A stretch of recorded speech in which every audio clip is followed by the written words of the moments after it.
Cuando tú estés en un lugar que no tenga sentido lo que estás haciendo, tienes que salir. Hablar de tecnología tiene que ser un transversal en todas las profesiones. Entonces, hablar de transformación digital es hablar de desarrollo y eso hace que podamos... Luego estuvimos en Silicon Valley, en Miami, en Taiwán, en Jamaica, en México. A veces sí pensamos que una ley va a solucionar las cosas. No, realmente va a solucionar las cosas cuando tengas una planificación, un proyecto. Pero si te hablan en técnico, no lo entiendes. Y los técnicos ya lo saben, entonces ¿para qué lo cuentas en técnico? Podemos tener de 50 a 100 personas que se conectan en vivo. Y si hablamos de política pública, y si es un mundo de cambios y oportunidades que puedes hacer en la vida de las personas. Que eso sí no lo digo tanto, es verdad, pero que lo escribí. Fue duro, no digo que no. Sobre todo porque esas son cosas que no las puedes hablar. El otro día mi sobrina decía que leyó un estudio que decía que los...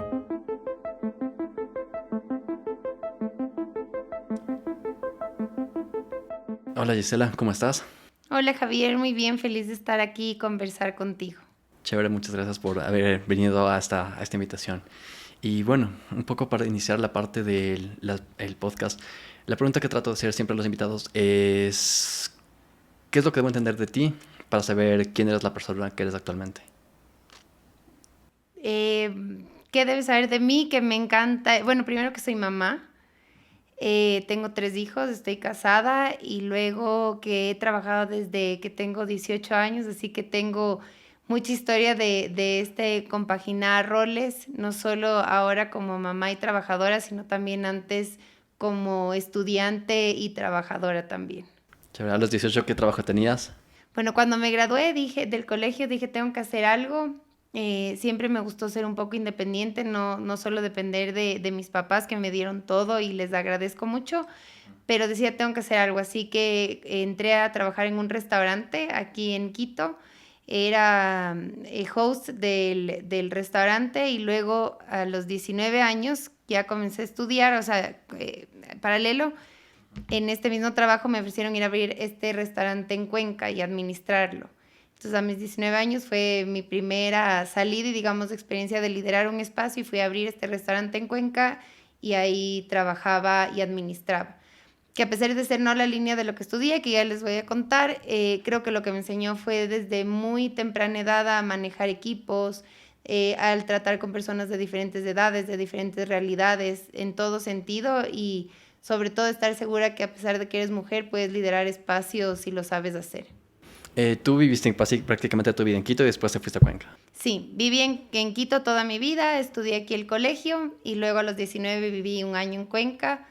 Luego sí fue muy intenso el trabajar y estudiar allá y en verdad dije no es tan indispensable y necesario, así que regresé, seguí mis estudios acá, volví a la casa con mis papás y ya luego ahí seguí trabajando en diferentes áreas y cosas. Esa primera experiencia de vivir fuera, de vivir ya un poco alejada de tus padres, ¿qué es lo que te enseñó?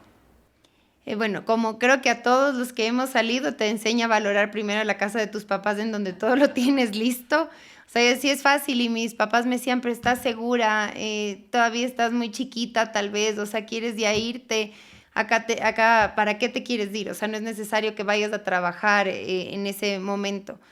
Pero decía, no, lo quiero hacer, es una oportunidad de crecer y estoy súper joven, así que decidí irme. Y sí me enseñó a valorar a mi familia, a mis papás, a tener todo listo, al que llegas de noche y hay un plato de comida caliente, el que se te ensució la ropa y el siguiente día está limpia. Pero también me enseñó mucho a crear familias y comunidades que realmente generan valor. Mis amigas de allá son hasta ahora tal vez de mis amigas más cercanas.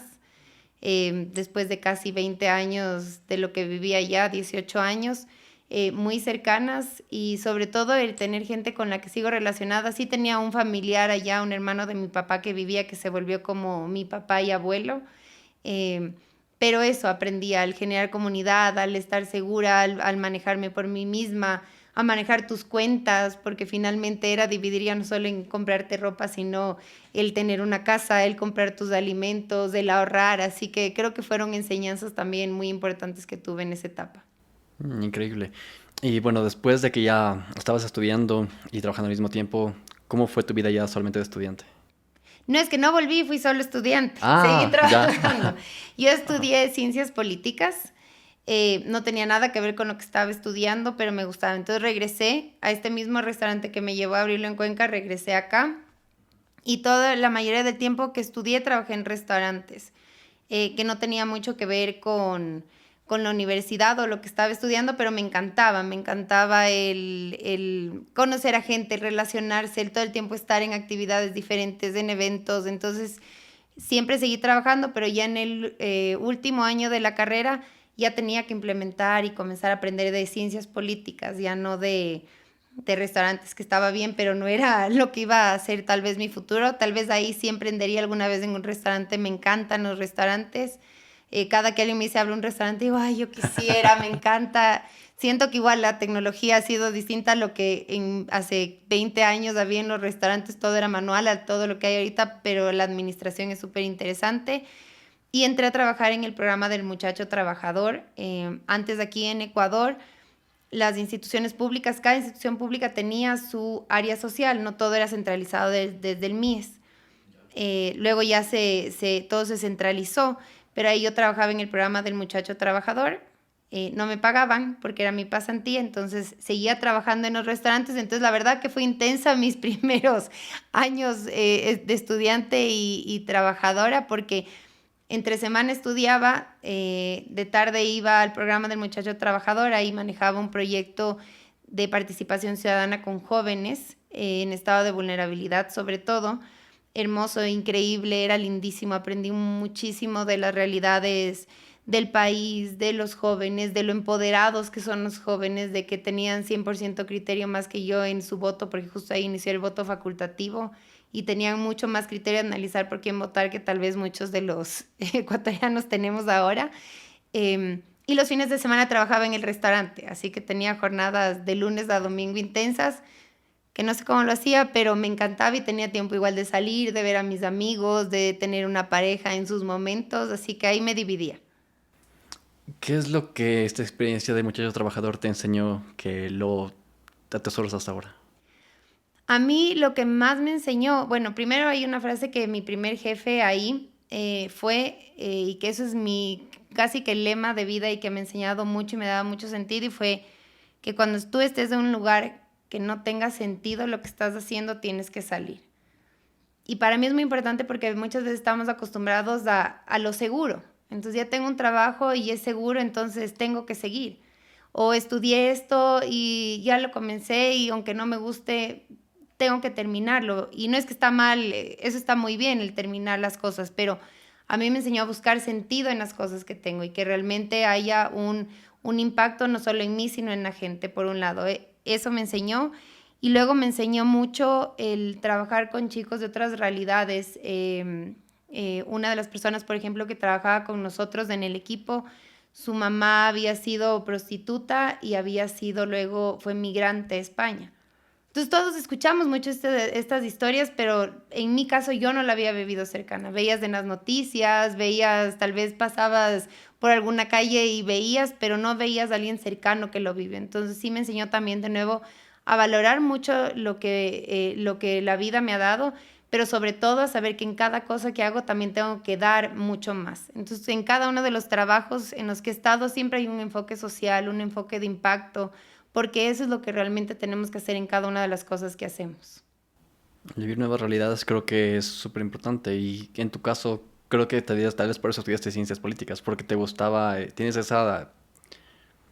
creo que esa vocación de servicio. Sí, exactamente. O sea, finalmente eso es el sector público, eso es el servicio público, es servir a la gente, el saber un problema que hay y saber que tienes un mundo de oportunidades para solucionarnos. Aunque uno haga una cosa y si incides en una persona y en tu entorno ya genera un cambio, desde el sector público puedes incidir mucho más, o en proyectos puedes incidir mucho más, y eso es lo que a mí siempre me llamó y lo que aprendí también ahí. O sea, para mí, si algo, todo lo que hago ahora o con mis hijos o donde estemos es que realmente genere un impacto y que puedas mejorar en algo la vida de una persona. Mm. Una de las distinciones que, no sé, quizá nuestro idioma, el idioma español, no nos ayuda mucho, es a distinguir la parte de policy y de politics. Pero creo que eso es Creo que aquí en Ecuador no hay tanto esa diferencia y creemos que todo es política, política, política, pero la política pública siento que debe tener otro tipo de acción, ¿no es cierto? Totalmente. O sea, el dividir eso, o por ejemplo, el sector público de la política, también trabajo para el gobierno, no trabajo para un partido político, también cambia mucho. El ser un funcionario público en muchos países es toda una carrera, es todo un proceso, es un reconocimiento, es un logro llegar ahí. Aquí a veces, muchas veces lo vemos como una oportunidad personal más que una oportunidad para la gente. Y ahí está estas fallas a veces del sentido, aunque sea solo una palabra, es realmente cómo lo vemos. Y si hablamos de política pública, ahí sí es un mundo de cambios y oportunidades que puedes hacer en la vida de las personas. Si pudieras crear una ley aquí en Ecuador, ¿qué ley crearías? Bueno, yo creo que no son tanto leyes, yo soy más a política pública como tú mismo lo decías, porque creo que si analizamos y muchas veces en temas normativos hay un montón de leyes en Ecuador. El problema es la falta de una estrategia para la implementación. Y las leyes pueden quedar en el papel y te quedan lindas y que suenan súper bonitas, pero si no hay una planificación o una política pública de cómo la vas a implementar, ahí está el problema.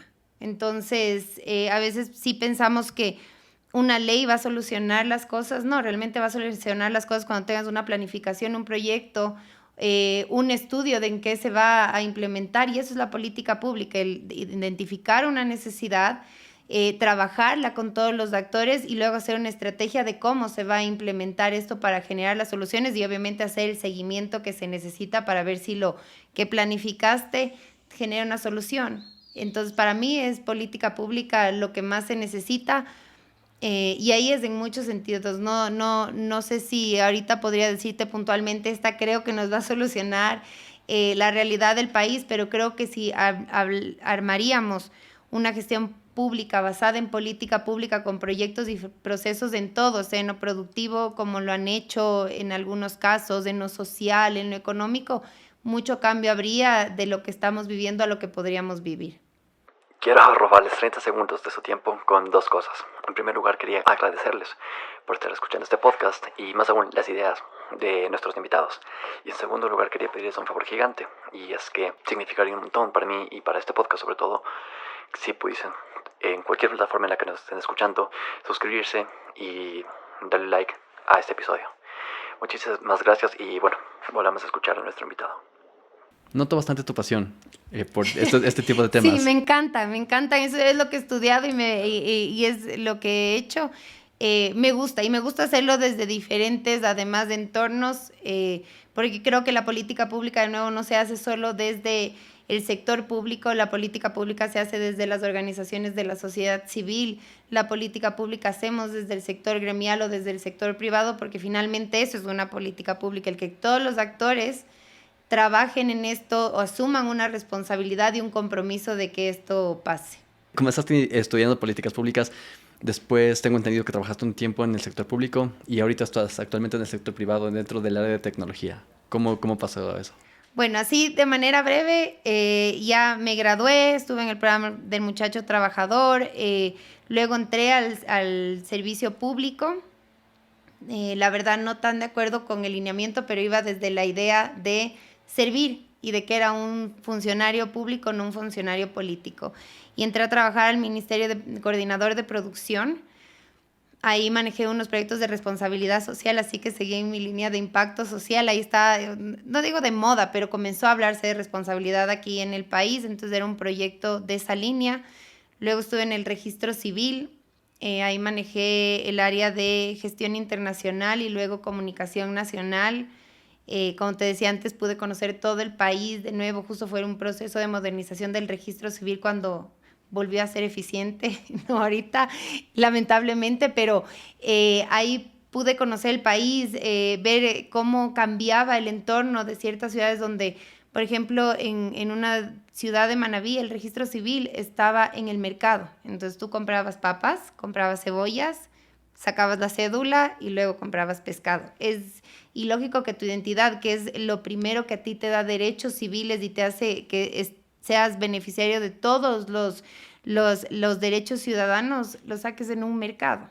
sea bonito o feo el mercado, ¿me entiendes? Pero no es donde tenía que estar, a cambiar en unas infraestructuras que lograban que la gente vaya y entienda la importancia de cedularse, de identificarse, de que nació un niño y vaya y lo registre. Eran espacios que les decía, aquí sí quiero ir. Entonces fue una etapa muy bonita ahí en el registro civil. Y luego estuve en Estados Unidos. En Estados Unidos trabajé en la Embajada de Ecuador en Washington. Una experiencia increíble. Estuve un año allá y luego volví y me fui más bien. Esta es como mi etapa de lo público. Luego me fui a una etapa de trabajar en una organización de la sociedad civil. Trabajé en la Corporación Líderes para Gobernar, que era una iniciativa privada para mejorar la función pública y realmente fortalecer la democracia en el país. Entonces tuvimos varios proyectos ahí de capacitación. Hicimos la primera vez un reconocimiento público que se llamaba Prácticas Ejemplares de Ecuador, que era un reconocimiento al sector público y a las instituciones que hacían bien las cosas, porque como país estábamos acostumbrados a decir todo está mal, nada sirve, y esa desconfianza finalmente hace que generalices mientras hay buenas cosas. O sea, en todo gobierno, en todo periodo han habido buenas cosas que finalmente hacen lo que Ecuador ha ido siendo durante este tiempo. Entonces hicimos ese reconocimiento. Y luego me fui a la academia. Trabajé varios años en el IDE, que es ahora parte de la Universidad de Hemisferios. Dirigía la escuela de gobierno ahí, igual en la parte de formación. Eso lo que me permitió fue tener un conocimiento de los diferentes sectores, como decía antes, y desde ahí incidir en política pública, en proyectos, en gestión. Y luego me llamaron desde la Cámara de Innovación y Tecnología Ecuatoriana, que es donde estoy ahora. Sabía mucho de política pública, de proyectos, pero no tenía ni idea de nada de tecnología. Pero cuando me ofrecieron el puesto fui sincera y les dije, sé de esto, pero, o sea, sé de hacer los proyectos, puedo liderarlo, una cámara, pero no sé mucho de tecnología, pero justo lo que necesitaban ellos era ese fortalecimiento del ecosistema, que es lo que hace un gremio, de generar el entorno adecuado para que las empresas crezcan. Y tenía un equipo que sabía mucho del resto de temas, así que he ido aprendiendo, han sido 2 años de aprender de todas las nuevas tecnologías, además cada día hay una nueva, entonces siento que ya sé una y ya sale otra cosa nueva, pero creo que eso es algo que además ya no es solo pocos que necesitamos saber. Hablar de tecnología ahora tiene que ser un transversal en todas las profesiones. Así que ahí di el salto y yo estoy ya 2 años en la cámara. Qué bien, qué chévere. Hace un rato mencionaste la parte de sentido. ¿Cuál es el propósito de la cámara actualmente? El propósito de la cámara es promover la transformación digital en Ecuador.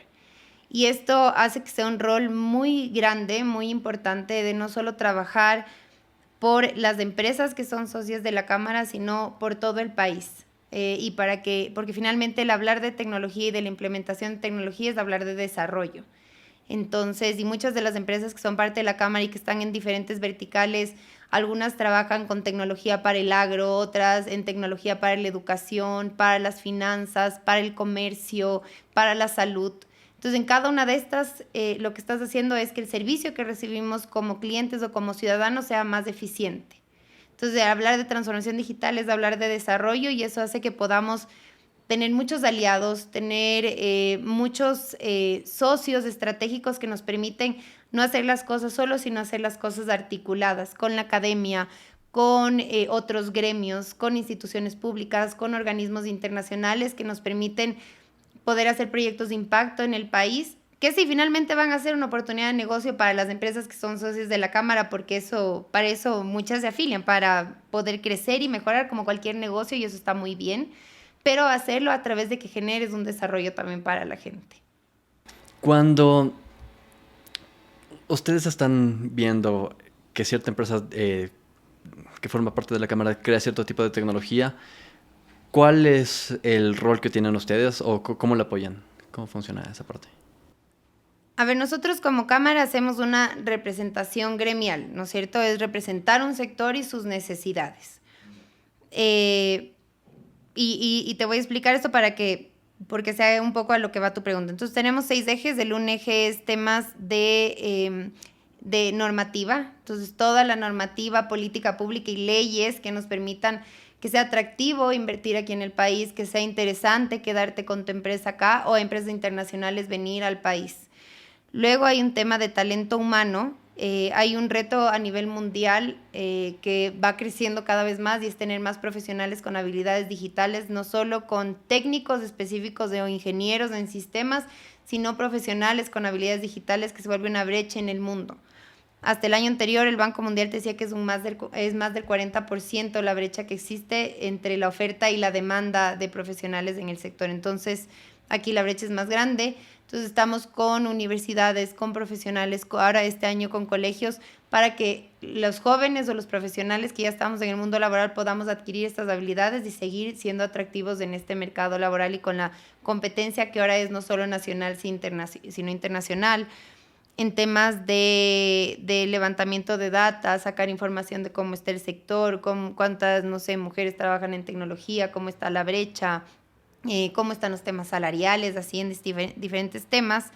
El otro tema es internacionalización, ayudarles a las empresas a que exporten servicios. Y aquí yo utilizo una frase que le hice un upgrade del ministro de producción, del exministro Julio José Prado, que era más Ecuador en el mundo y más mundo en Ecuador. Nosotros decimos más Ecuador Tech en el mundo y más mundo Tech en Ecuador, que tenga un valor agregado en lo que estamos haciendo, pero también atraer empresas que vengan al país y vean atractivo nuestro país para estar acá. Y otro es financiamiento y alianzas. Y en esos dos, ahí se apoyan a los primeros emprendimientos, digamos, que se generan. Nosotros no somos una aceleradora de negocios, no somos un venture capital, pero trabajamos mucho con estas aceleradoras, con estos venture capitals, con agentes de innovación, para que más profesionales conozcan estas oportunidades que se dan en el país, que hay aquí gente que cree en la tecnología, que cree en las startups, que cree en poder apoyar, en formarse y crecer, que están aquí y a veces están buscando a quién apoyar, que nosotros podamos ser ese medio de que más gente se entere y postule ahí. Entonces, dentro de esos ejes hay los temas que son puntuales para que la empresa crezca, pero también hay puntuales para que genere este apoyo que necesitan y que no directamente lo damos nosotros como cámara, porque no es un rol de la cámara y me encantaría hacerlo, pero creo que hay que trabajar más bien el que lo hace, unirte a repetirlo 1000 veces, y lo que hacemos es unirnos con quien ya lo hace y darle fuerza a lo que está haciendo y que más gente se pueda enterar. Pero tú tal vez has pensado irte, no sé, después de que dentro de varios años invertir, en tu caso, en startups. ¿Te gustaría hacer algo que lo considerarías tal vez en un futuro? Bueno, en inversión yo tengo ya mi primera microinversión en una startup ecuatoriana. Muy pequeña inversión, tengo que decirlo, pero me siento orgullosa de ya haber invertido, que es Storybook, que es una empresa increíble, es cuencana, y ellos tenían un modelo de microinversiones. Entonces ahí pudimos hacerlo. Pero de ahí cada día que sale una nueva tecnología dices, qué increíble, me gustaría crear un emprendimiento de eso, qué increíble esta idea, traerla. Pero ahorita en el rol que estoy me encanta, que es crear el ecosistema, estar desde este lado apoyando, el conocer, el poder ver cómo eso soluciona problemas que tienen las empresas, retos que tienen, o el cómo facilita al cliente final el darle una solución y una mejor calidad de vida. El día a día tuyo suena bastante complejo. ¿Qué es lo que, con lo que tienes que lidiar? Bueno, mi día a día sí es interesante, es divertido. Como les decía al inicio, estoy casada primero con Roberto y tengo 3 hijos que son Sergio, Juli y Sebastián. Así que mi día comienza siendo mamá, listándoles, estando con ellos un ratito. Luego comienza el día laboral, que intento que regularmente sea hasta las 5:30 cuando no hay eventos o reuniones específicas que nos toca a cada uno flexibilizarnos, o viajes que también nos tocan mucho, pero idealmente 5:30 cierro mi computadora y soy mamá de nuevo. Ahí estoy con ellos hasta tipo 7:30, 8, no sé, jugando en la cena, cuentos, alistándoles, lo que sea, pero son chiquitos todavía, tienen 5, 3 y 2 años, así que su jornada se acaba 7:30 de la noche. Y luego de noche vuelvo un ratito a terminar los pendientes y estar un rato con mi esposo, ver una serie. Amo ver series, así que si mi día no termina con una serie, siento que tuve un pendiente más. Así que hago eso. Y nada, nos tocan muchos viajes. Estamos, como les decía, en una misión súper importante de más de Ecuador Tech en el mundo. Hemos creado una marca país que es Tech Explorer. Así que solo este año, hasta julio, hemos estado, ese no estuve, pero estuve en algunas empresas en Las Vegas, en CES Las Vegas, que es una de las ferias más importantes de la tecnología. luego estuvimos en Silicon Valley, en Miami, en Taiwán, en Jamaica, en México, creo que entonces es un viaje por mes, y Alemania también, son 7. Entonces sí me toca también coordinar, pero tengo un súper equipo en la casa, comenzando por mi esposo, que tiene la oportunidad de ser más papá y que me apoya mucho en esto y nos apoyamos los dos en esta forma de vida que hemos decidido tener, que es trabajar y construir una familia. Y que mis hijos también puedan disfrutar con él cuando él tiene la oportunidad de estar con ellos, y cuando yo tengo más chance estoy más yo ahí. Y luego abuelas, mamás, niñeras que están ahí, la vecina, todos es un equipo increíble alrededor que me ayuda a que podamos compartir y vivir y cada uno cumplir el sueño que nos hemos planteado. Lo que comentas me parece interesante. Siempre ese tipo de soporte creo que es vital y es algo que muchas veces no se ve. Por lo general, incluso cuando veo, no sé, que sale cierto tipo de representante de, no sé, mi mente de la Cámara de Comercio, de, no sé, el presidente de un X o Y país, el CEO de alguna empresa, es la persona que está al frente, pero hay un gran equipo de que está detrás. Y creo que es Sí, importante siempre. el reconocimiento que le estás dando ahorita. Sí, y siempre, de hecho, cuando a mí me piden para algún evento o alguna reunión o para lo que sea, mi perfil, ahí siempre está esposa y mamá, porque yo sin ellos yo no podría hacer todo el resto de cosas que he sido, porque es mi parte esencial.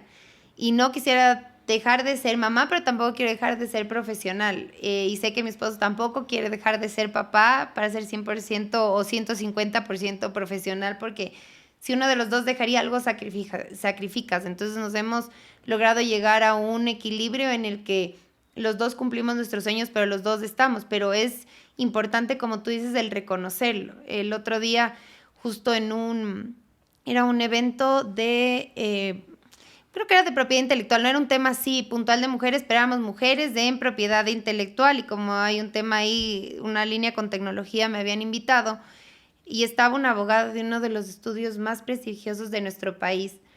Y justo me hacían una pregunta como esta, y cuando se terminó, ella ya era abuela, o sea, ya su hija casada, ella muchos años igual profesional, y justo me dijo eso, me impresionó porque nunca me puse a pensar que mi esposo o el esposo de mi hija nos ayudan, sino que están siendo papás. O sea, y qué importante entender que el rol de papá es tan importante como el rol de mamá. Porque si tal vez aquí se sienta alguien y te dice, un hombre y dice, viajo y tengo hijos, si tal vez lo menciones como, es natural, y qué bueno, y qué exitoso es. Pero las mamás nos preguntan, ¿y cómo haces? ¿Y por qué lo haces? O sea, entonces el normalizar esto y contarlo está bien, porque hay que naturalizar que vivimos en una época en donde los dos tenemos la oportunidad de ser exitosos, pero también tenemos la oportunidad de ser excelente mamá y excelente papá. Y eso creo que es difícil, el tener esa oportunidad incluso de contarlo, de poder expresarlo. Y un poco estaba leyendo varios de tus artículos que habías escrito en un blog feminista de América Latina. Y me llamó esa atención, o sea, de que tienes no sé cómo decirlo, pero la valentía de poder expresarlo. Me pareció, o sea, tu historia me pareció súper interesante y no sé si la podemos comentar acá o no. Sí, pero ¿cuál historia quieres que cuente? Yo te cuento. ¿Cuál de los artículos? Bueno, es que había un artículo que se llamaba 3x3. Había una frase que decías que cuando te preguntan cuántos hijos tienes, tú por lo general respondes 3. Pero en tu cabeza estás pensando otro número, estás pensando 6. Bueno, esa es otra parte, ajá, esa es otra parte y que eso sí no lo digo tanto, es verdad, pero que lo escribí, y es que tengo 3 hijos en el cielo. Entonces, o sea, mi primer embarazo era gemelar y los perdí, que es José y Luna. Los perdí, entonces ellos están en el cielo. Luego vino Sergio, que va a cumplir 6 años. Luego volví a quedar embarazada de Macarena, y Macarena tenía síndrome de Down. Entonces no terminé el embarazo, no lo pudimos terminar. Entonces ella también está en el cielo. Y luego vino Julia y Sebastián. Entonces somos en verdad una familia numerosa, muy grande, pero que a mí igual eso me enseñó mucho. Fue duro, no digo que no, sobre todo porque esas son cosas que no las puedes hablar. O sea, porque si yo digo 6, ahí sí ni me contratarían, ¿no? Porque dicen 6 para... pero son 3 en el cielo que están con nosotros, y que además a mí me hizo también pensar mucho en el rol del papá. porque cuando pasan estas cosas, todos nos centramos en la mujer, porque finalmente tú eres la que lo estás gestando, está en tu panza, tú eres la que tienes cambios. Pero para Roberto, en nuestro caso, él también vivió un proceso de ser papá, también vivió un proceso de duelo que le hizo también reconocer el que están ahí. Y ahora nuestra misión es siempre hablar de ellos. No es que voy a un evento grande y lo menciono, pero mis hijos tienen muy claro que cada uno de ellos tiene un angelito, entonces yo tengo la fortuna de que son para cada uno Diosito. Yo digo, les di una familia tan loca que Diosito dijo, tengo que dejarte un extra directo desde el cielo que te guíe. Entonces cada uno de ellos tiene un angelito y eso también nos hizo el unirnos y saber que, no sé, hay un tema que es importante en mi vida y es que yo soy pro vida. Para mí la vida desde la concepción es lo más importante y la dignidad humana y el ser humano es todo.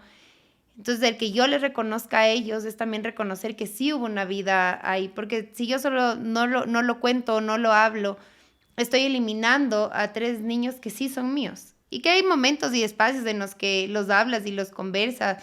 Pero mi hijo siempre que me pregunta en el mayor, en algún lugar, ¿y cuántos hijos tienes? Yo digo 3 y él es, man, no, tienes 6. Entonces sí, entonces vuelvo a contar esta historia. Pero sí, fue una etapa dura que también nos unió mucho como familia y que nos ha enseñado un montón también a valorar cada milagro que la vida te da. ¿Qué es lo que más valoras actualmente? Ahorita mis hijos, mi familia es lo que más valoro, es lo más lindo tener una familia, el que estén sanos, el que estén seguros, el que sean felices, el que entiendan que tienen una mamá trabajadora y un papá trabajador, el que sepan que las abuelas es lindo tenerles alrededor, el que tengamos a la familia cerca, creo que es lo que más valoro, porque a raíz de eso puedo hacer muchas cosas más que como mujer me gustan hacer. Al tener una familia como y en lo bendecidos que somos, puedo yo trabajar. A raíz de esto puedo yo verme con mis amigas, salir, viajar, que me toca mucho en el trabajo, pero porque tenemos una bendición que es estar juntos y como familia y que sabemos que así lo logramos todos con retos, porque no todo es perfecto y sueños. Hay días en que o yo estoy cansada o mi esposo no logramos organizarnos perfecto, pero que siempre termina habiendo una solución que también te enseña a decir hay peores cosas y se puede solucionar. Esta es una pregunta genuina que tengo. ¿Cómo logras conciliar la parte de las metas profesionales que tienes con tus metas también personales? ¿Cómo logras combinar esas dos cosas? ¿Es un poco de organización? ¿Cómo funciona? O sea, yo creo que si uno cree en que lo puedes hacer, lo puedes hacer. Y sin complicarte y enrollarte. O sea, hay cosas que nos toca dejar de lado. Por ejemplo, yo sé que en mi lista de cosas que les conté falta deporte y que todo el mundo dice, no, pero tiene que haber el deporte en tu vida. O sea, porque te relaja, es saludable, lo que tú quieras, pero no me da el tiempo. O sea, y sería o no dormir o no ver mi serie a las 10 de la noche para hacer. Entonces hay cosas que uno tiene que aceptar, que hay un momento en el que no las vas a poder hacer, pero que no es de por vida. No sé, cuando yo les veía a mis bebés, además son súper seguidos, los 6 y los 3. Sergio, o sea, tienen 5, 3 y 2 años, entonces fueron súper seguidos. Y tal vez cuando yo les veía hace 3 años decía, ¿cómo voy a hacer esto? O sea, tiene 0, 1 año y 3 años, ¿cómo cuido a 3 bebés? Pero vas viendo que las cosas pasan y que hay momentos de hacerlo. Y de nuevo, como he logrado, yo creo que compaginar esto es porque tengo un súper equipo en la casa. Y en la casa, y esto sobre todo, un súper equipo en el trabajo. O sea, la cámara no somos muchos, pero yo sí puedo decir que están los mejores. En cada uno de sus áreas, cada uno tiene súper claro. Yo trabajo mucho por compromisos más que por horarios y estándares, sino el que cada uno tiene clara cuáles son sus metas y roles y cada uno sabemos en qué momento y cómo los vamos a hacer. Entonces, un equipo súper comprometido, muy bueno, que cada uno de ellos sabe la realidad y son parte de esa realidad. Yo tengo mi agenda abierta y hay desde piscina a hijos para que ellos sepan que ese día tengo que trabajar online porque tengo que dejarles en la piscina, hasta si tengo una reunión de amigos, dice, ahí está, muy abiertos para que sepan y normalizarlo de nuevo, porque tengo también mujeres, mamás que han trabajado y dicen, chutes, que en mi anterior trabajo a mí no me dejaban irme a la graduación de mi guagua o a la clase de arte que te invitan. Entonces aquí no, eso es normal, es parte de la vida, tanto para la mamá como para el papá. O sea, algo, yo sé que puede sonar algo sencillo, ay, pero es solo la presentación de arte. Pero para la edad de tu hijo ese es el todo, esa es la meta más grande que ha logrado. Entonces tienes que estar ahí. Pero eso tampoco tiene que dejar el que tú no cumplas con tus otros roles y responsabilidades. Pero hay que normalizarlo. Entonces yo abro mi agenda y saben, o si el presidente de la Cámara el otro día justo me decía, reunámonos el viernes a las 3 de la tarde que veamos unos temas, y justo era la graduación de mi segunda hija. Entonces creo que en otros lugares tienes miedo y dirías, no, o sea, ya no puedo ir y llevarle a su reunión de graduación porque mi jefe me llamó a una reunión, es del presidente, no es que está en el día a día. Entonces lo pensé así, dije, ¿qué hago? Y le dije, no, es que tengo esta cosa de mi hija. Bien, me dijo, ay, ya nada, ya buscamos otro espacio. O sea, no es que se molestó, no es que dijo, ay, yo creo que tenemos que buscar a otra persona porque no, o sea, ¿cómo me responde eso? Sino súper empáticos. La pandemia creo que también ayudó un montón en esto, pero creo que tampoco yo he fallado en mis compromisos con mis responsabilidades dentro del trabajo. Entonces, lo que permite el que seamos reales y decir, sí, tengo que llevarle a su reunión de graduación. No es que cada viernes así no tengo el play date y ya los viernes no trabajo por tener play dates de los niños, pero sí el que se sepa y está ahí en la agenda. O sea, salida a graduación de la Julia. Ya, está bien, no pasa nada. Y ese día si me tocaba volver y trabajar, lo hacía. Pero cumpliendo con ese mix de locura, sí es una locura, pero lo puedes, nada más. Lo que me intriga ahorita es, ¿cómo esto es algo que ya estaba ahí o lo construiste? ¿Cómo es ese paso de la cultura dentro de la cámara? Yo no sé si estaba ahí, tampoco pregunté.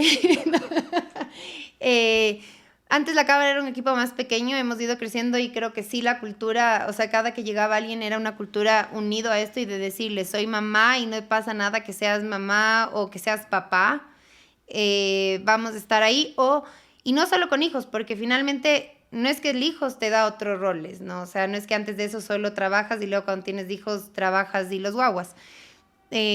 También tienes gustos y hobbies, que tal vez a mí me toca ahorita dejarlos por mi realidad, pero también siempre cuento esto de Dani, ella se me ríe, pero Dani en el equipo, ella le encanta bailar y todos sabemos que los lunes y miércoles, a ella lo que a ella de noche ella no va, tarde noche digamos, ella no va a estar, porque tiene su curso de baile y está bien, o sea, no pasa nada porque ella nunca ha fallado con algo. Ella nunca ha incumplido, pero siempre ha estado ahí. Pero si tiene ya su clase y ese día sale puntual de la oficina, no pasa nada porque igual seguimos cumpliéndolo. Entonces también está bien desde ese lado que ella ha tenido la confianza de decir, esto me apasiona y me llena de energía y me anima, y luego si llego de noche y me toca acabar algo, no pasa nada. Pero está ahí. O el otro día uno tenía la graduación de un primo. Está bien, anda, porque eso te va a llenar. Y creo que eso es lo que tiene que de nuevo tener sentido en tu trabajo. O sea, el trabajo tiene que ir unido a la realidad de la vida. Yo no estoy de acuerdo con el deja los problemas en la puerta de la casa, anda a trabajar, y los problemas del trabajo dejen la puerta del trabajo y cambia. Porque es la vida. O sea, si yo no llego y a mi esposo le digo, me pasó esto bueno, esto malo, no estás viviendo. Si no llego y les digo, chuta, mi hijo se enfermó, tampoco estás siendo persona. Y creo que el ser humano es todas esas cosas y hay que ser real y compartirlas. Un día estás cansado, te sientes mal, es parte de la vida. O sea, ya no es esos trabajos estructurados, perfectos, en donde todo eres así, sino donde puedas compartir. Y mucho creo que esa es la diferencia que ahora también los jóvenes o los recién graduados te piden. O sea, el que tenga sentido y sean reales en todos sus intereses y necesidades. Y eso es lo que hacemos y nos va muy bien haciéndolo así, por suerte. Claro, cuando comentaste justo esto me hiciste acordar el último trabajo antes, bueno, en el segundo trabajo anterior, antes de irme a la maestría, tenía varios compañeros que eran menores que yo, que eran menores que mí, perdón, y ellos no se aguantaron muchas cosas, estaban, no sé, creo que 3, 4 meses y se fueron. Y es ese cambio creo que cultural, no sé si cultural o simplemente es porque tienen otro tipo de perspectiva, pero no sé, no les gustaba algo y no sé, dejaban ahí las cosas y se iban. Creo que eso es también algo importante, porque lo que mencionas es, de acuerdo a lo que entiendo, es la cultura, no sé, me parece genial la cultura de ustedes, pero claro, en nuestro caso era distinto. Tenemos un horario súper rígido y ciertos tipos de situaciones que hacían un poco complicado el trabajo, pero tener esa apertura es esencial. Sí, es esencial y yo creo que lo que nos ha funcionado como cámara en tener un equipo estable que te permita también ir creciendo, ir manteniendo los procesos o la gestión que tenemos de todo el equipo que hemos crecido en la cámara. Casi todos están desde que yo entré y hemos seguido, son 2 años. Entonces, si ves en el promedio ahora, es un equipo muy joven. Entonces, si ves eso en comparación con eso, de 3 meses, en 6 meses me cambié, creo que hay algo bueno en esta cultura que hace que, ok, estoy bien, sé que hay este mundo de oportunidades, pero aquí está chévere porque tengo también esa posibilidad de hacer lo que me gusta en el trabajo, pero también lo que me gusta personalmente, sin que eso sea un ser irresponsable, sino ser flexibles, porque, o sea, es la vida, ¿qué más puedes hacer? O sea, no puedes solo vivir para trabajar. Y, claro, y volviendo a la parte de tus intereses, mencionaste que te gustan las series. ¿Qué serie te gusta? Bueno, yo de todas, veo de todas, me encantan o sea, con mi esposo más vemos series que sean más, no sé, de acción, de alguna trama. Yo como ya estoy cansada, me veo alguna que sea chistosa, alguna de estas novelas colombianas divertidísimas, así que tenemos siempre dos. Entonces ahorita las dos que estamos viendo, yo cuando él no está, nos vemos juntos es Working Moms, entonces es obvio. Tengo que ver esa para que ves tus mismas realidades y con él vemos Succession. Ese estamos viendo juntos, entonces las dos, o sea, ya me canso y digo, no, no pongamos la otra y vamos viendo y ahí nos divertimos. Increíble. ¿Por qué te gustan tanto ese tipo de películas? Ese tipo de series, perdón. Las que a mí me gustan, a ver, de estas así, porque me encanta el disfrutar, o sea, el reírme, el ver cosas del día a día, las ocurrencias, por un lado, pero las otras de acción, o hay muchas ahorita de temas políticos, obviamente, que me encantan y también las vemos, o sea, en la una entiendes de historia, entiendes de estrategia, pero la otra te ríes de lo cotidiano, ¿no? O sea, es divertido. Entonces esas dos cosas siempre combinamos, entonces está la profunda que nos enseña y la otra que solo te ríes, o sea. Chévere. Bueno, bueno, muchísimas gracias por estar aquí. Y hemos llegado a la parte del programa en el que es una tradición, creo que ya, es una tradición que le inicié desde el primer episodio. Y es que el anterior invitado te dejó una pregunta para ti. ¿Ah, sí? Sí, es una pregunta totalmente anónima, sin saber Muy quién va a bien. ser el siguiente Qué invitado. miedo. Uy, esa es una pregunta muy interesante. ¿A cuántas personas has cambiado positivamente su vida? Si es 0, ¿a cuántas vas a cambiar desde ahora? Bueno, creo que sería como muy poco humilde si yo te digo un número de personas que he cambiado la vida. No lo diría, eh, pero creo que sí lo intento hacer siempre. El apoyar. Y de nuevo en esto que les decía de mi primer trabajo al inicio, una frase era la de busca sentido y la otra que me enseñaron ahí siendo muy joven fue el que tú, en lo que tú hagas, ya cambie la vida de una persona, ya cambias un entorno, porque así, a veces pensamos que hay que hacer las cosas en inmenso, ¿no? O sea, o sea, es que si esto solo llega para 10 no sirve, o sea, tiene que llegar a 100 millones, ¿no? Pero si tú llegaste a 10 les enseñaste que finalmente puedes dar, y esas 10 van a dar a 10 más, y así eso se hace una cadena inmensa. Entonces creo que eso es lo que intento hacer. Algunos sí me han dicho que lo he hecho, sobre todo con jóvenes maravillosas con las que he podido trabajar y aprender, pero yo intento ser incondicional, sea con mis amigas, con mi familia, en mi casa, con mi esposo, el estar ahí, que se sienta que estoy ahí. Y eso creo que es lo que hago. No sé, ojalá haya impactado y eso dirán, pero desde lo que yo hago intento que eso sea lo que pase. Claro, y eso, por ejemplo, a mí es algo que me gusta de la tecnología, que, digamos, siento que si, por ejemplo, tenemos esta conversación que está siendo grabada, podemos capaz de impactar a la persona que, no sé, a las personas que pudiesen venir acá y estar sentados escuchándonos, pero siento que con la tecnología, en este caso, poder transmitirlo esto, ya está por diferentes tipos de aplicaciones, el impacto es mucho mayor. Puedes tener un alcance mucho más global. Y lo mismo aplica para otro tipo de productos, de servicios que están usando tecnología. Totalmente. Imagínense solo, nosotros tenemos un espacio dentro de la cámara que se llama así Tech Talks, que es es hablar de tecnología sin términos técnicos. O sea, lo que nos dimos cuenta es que cuando entras quieres entender, a ver, ¿qué es esto de ChatGPT? Y te sale un tecnicismo que suena tan interesante, pero que te dejó en las mismas que cuando lo abriste.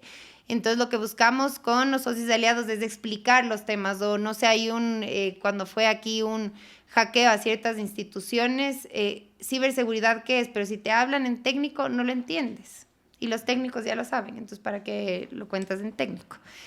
Entonces era explicar de manera sencilla. Ponte, no sé, podemos tener de 50 a 100 personas que se conectan en vivo cuando lo hacemos. Pero el alcance que tiene luego, después de 2, 3 meses, es de más de 40,000 views cada uno de los programas. Entonces no llegamos, si en presencial te llegaban a 30, 50, 100 si quieres, pues estás hablando de un número inmenso al que puedes llegar y haberle explicado algo que tal vez era aterrador, lejano, el que lo veían con miedo imposible, el hacerlo. Entonces eso es súper lindo de la tecnología, que puedes hacer con algo sencillo el alcanzar a muchos y llegar a que eso impacte. Lo mismo este espacio, se mantiene, entonces no es que el podcast de el último ya lo pasaste, lo publicaste y se acabó, sino que sigue rotando y la gente lo puede seguir viendo desde los años y al rato que busquen una palabra de interés lo van a encontrar y eso es lo chévere de estos espacios de tecnología, que puedes llegar a más y no solo aquí en Ecuador, puedes llegar a nivel mundial y que alguien justo buscó y nos encontró y eso es lo lindo y cómo es lo bueno de la tecnología y cómo es lo bueno de que se lo debe usar, porque ahorita sí mucho se habla de los retos o de cómo vamos a manejar bien los temas de inteligencia artificial y se vienen muchos retos en esa línea, en donde creo que si ponemos al ser humano en el centro de las decisiones que se tomen, podría ser muy sencillo el cómo hacerlo, pero lamentablemente no siempre está el ser humano y no entendemos que todo lo que hacemos es para las personas y para conservar el desarrollo o satisfacer las necesidades de las personas, pero si lo haces así, cada cosa en tecnología que haces, tienes impacto. Hay una cosa linda que nosotros hicimos el año anterior que se llamó Quito Tech con el municipio de Quito y fue dar herramientas digitales para microcomercios del centro y sur de Quito. Entonces tenías la señora que hacía mermeladas, que vendía en su puesto, en la feria que logró tener un stand o ya la vecina que le compraba.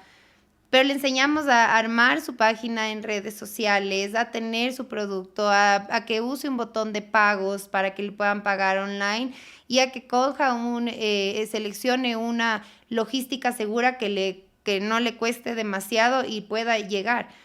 Eso fue un cambio de vida para esas personas, porque a veces pensaba la tecnología en grande y de nuevo, ya, inteligencia artificial, está hermoso, me encanta, es increíble todo lo que se puede hacer en producción, en lo que tú quieras, en agricultura, en lo público. Pero algo sencillo como haberle enseñado a usar redes sociales y a usar un botón de pagos hizo que esa persona en vez de vender 10 mermeladas al día ahora pueda vender 100. Y ya no solo vender en el centro, sino pueda vender a Guayaquil porque ya lo puede mandar. Entonces eso es lo que logra y ese es el impacto que generas. Claro, las pequeñas acciones que aparentemente capaz para nosotros nos pueden parecer, y para muchas personas quizá, significantes. No sé, crearse una página en Facebook, pero creo que para esa persona a la que le ayudaron fue el impacto capaz que tuvo para ella puede ser bueno, muy grande. Sí, y eso es lo que hay que hacer. Y eso de nuevo va a la pregunta, el que si vemos que en cada mínima acción que tenemos a los otros al frente, viendo qué es lo que vamos a hacer y cómo les va a afectar o incidir, ya estás incidiendo, ya estás impactando en la vida de una persona y que ese impacto sea bueno. Porque o sea, eso está en las leyes básicas, o sea, en las normas básicas, o sea, si yo, no sé, me paso un semáforo y puede ser no pasó nada, pero ¿y qué pasaba si pasaba algo? No estoy pensando en los que están alrededor, o sea, y dices, no, es que ya estaba apurada o no podía. ¿Qué vas a impactar o cómo lo vas a hacer?